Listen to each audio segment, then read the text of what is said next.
I work in healthcare innovation on Earth for a university medical center in the Netherlands. As a biomedical engineer exploring the future of health and care.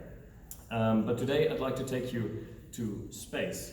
So this month, SpaceX presented Starship. You see it here, it's a huge ship that on top of a rocket will bring groups of 100 people to Mars.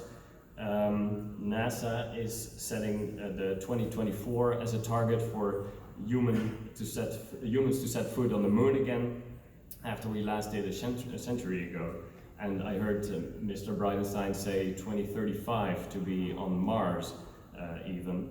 And we've seen many recent plans for human spaceflight, both commercial and non-commercial missions. And it's about right to say that humankind will go on longer duration and further missions. And a lot of engineering research is going into rockets and other technology advancement, but when we go to Mars, just as important as getting there will be getting there alive and healthy. And that's not a trivial problem, as some of you have already told me before me, especially when we go in deep space, missions to Mars and beyond, we will run into some basic limitations. There will be communication delays. We will have limited medical equipment on board in terms of limitations in mass, volume, electricity, and limited medical skills. A doctor can come along, but of course the doctor can become sick as well.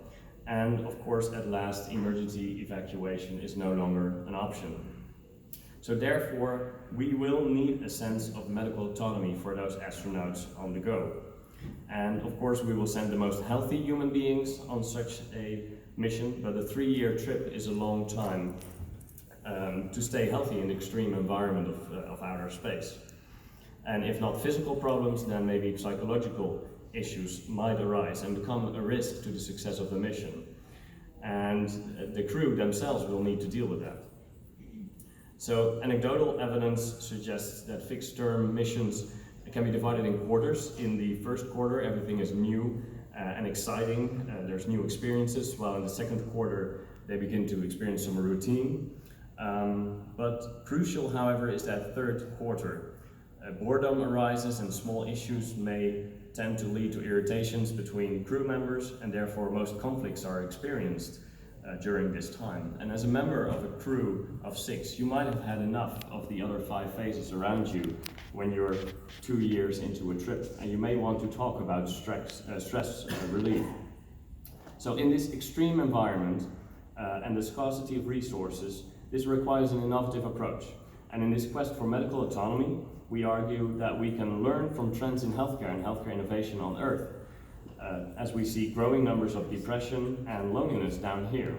But first, let's shortly take a trip back to Earth and back in time. So here you see a short overview of the history of discoveries in healthcare or medicine, and a lot has happened since the oath of Hippocrates was worked out for medical professionals. But none of these developments, however, were as fundamental as the last one, the advent of digital health technologies. By becoming digital, solutions for healthcare have become smaller, faster, cheaper, and in many cases smarter even. So solutions leveraging artificial intelligence, virtual reality, augmented reality, voice recognition, 3D printing are just some of the technologies that are impacting healthcare right now. And as a result of this impact, we see the following shifts in healthcare. So going from a reactive system into a more preventative care system, from a one-size-fits-all healthcare to precision medicine. But most important is the shift in power. So the relationship between the doctor and his care professional is changing from a more dependent relationship into a partnership in which the patient is empowered with technology to take care of its own health and medical needs. In other words, terrestrial patients are becoming more autonomous when it comes to their health and medical needs. And it is this change that is also needed for astronauts on their way to Mars.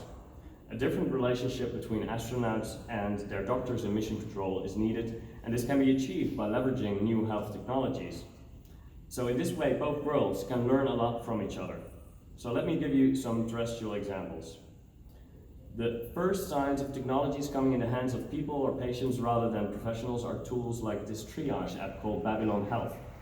So based on a few symptoms you give it in a simple chat, it's able to make diagnoses using artificial intelligence that's already matching its human peers in terms of accuracy and safety. And it does so 24/7. It says here, we don't close. This app is already branding itself for space, even saying it doesn't matter if you're in bed, at work, or on the other side of the world. And by the way, this is not a simple thing. Lots of research went into this service, and this company is currently valued at $2 billion. It's enormous. Or this one. This is Tess. Tess is a psychological coach that you can chat with. She's an artificial intelligence that employs traditional cognitive behavioral therapy methods to talk with you about fears, depression, dealing with disease, stress, and other mental issues. So that means real-time care that is personalized and that is continuously available. It's fascinating, right? This appears to be working. So while we were working on this in a hospital on Earth, we even started talking about Tess as a her and a she. It's that real. And this is being tested around the world as we see growing numbers of people dealing with symptoms of depression, or a growing population of seniors in most of the Western world that are dealing with loneliness. And while the previous example was already getting quite personal, giving the feeling you are texting with a real person, this feels like a real person. It's a digital human that acts and reacts in real time, and it can be translated into a situation on Mars. Imagine talking without delays to your virtual doctor, your human-like doctor. Or when you are 2 years into your mission, and you want to talk to somebody else than the 5 other faces that have been around you for 2 years already. So these are just 3 examples of advanced artificial intelligence that are already a reality, but there are so many more centered around health and care around the world. And I work in healthcare innovation where we see these developments, and surely they will benefit deep space astronauts. So I would love these 2 worlds to work together a lot more. Here you see an example of it. And then looking back at the Earth population, we are facing a huge third quarter phenomenon ourselves as we pass 65 or 70 years old. And it's not just with elderly. Again, among younger generations, rates of depression are rising. And there you see those AI solutions coming in, and where you see it's starting to help on Earth. But these topics, loneliness and depression, are often still taboo topics. So let's go back to our ambition to explore space and our need for medical autonomy.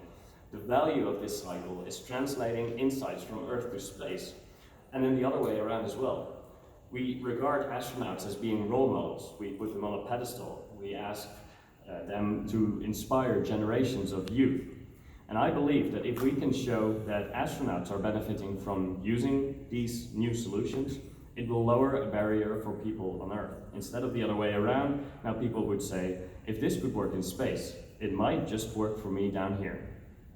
And in order for such a technology to meet the needs of a user, in our paper submitted to this Congress, we explored the areas of mental health needs that people working in isolated or confined environments are facing.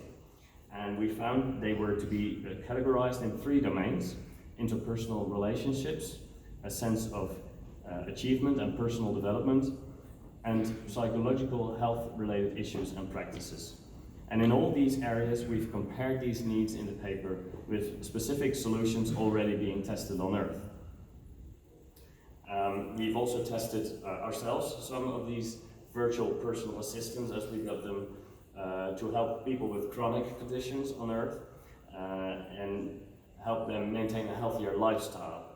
And we learned a lot from these, and we found design principles for such a virtual personal assistant for it to work properly. But I'd like to make this transfer of knowledge and this learning cycle happen. I would love to test and research this and perform tech demonstrations in an analog environment, because it's time to bring these lessons to space, I think. Thank you for your attention. I regularly share about these tech developments in healthcare innovation and on the boundaries of space and health. If you'd like to follow these, here are some handles. And also with the Space Generation Advisory Council, we recently started a webinar series called Health in Space. The first episode of that is already on YouTube, so if you want to know more about this, you can contact me after my talk. Thank you very much. Thank you.